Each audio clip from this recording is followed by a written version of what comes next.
বন্ধুরা, রোজকার মতন আজকে তোমাদের সঙ্গে থালি নিয়ে চলে এসেছি।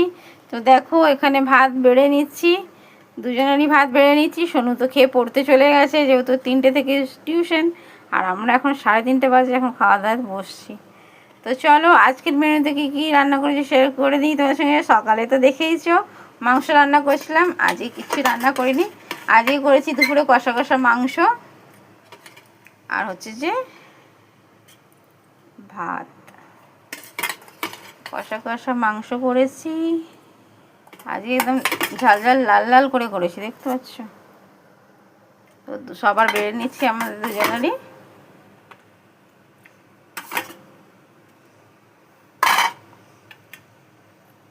আজকে স্যালাড এমনি কেটে নিয়েছি লম্বা লম্বা করে, সঙ্গে আছে শসা, পেঁয়াজ, আর আছে লেবু। এখানেও নিয়ে নিচ্ছি। তো এই হলো আজকের মেনু। শুভ দুপুরের শুভেচ্ছা রইল, সবাই ভালো থাকবে, সুস্থ থাকবে। কারা কারা খাবে চলে আসো আমাদের বাড়িতে। টাটা।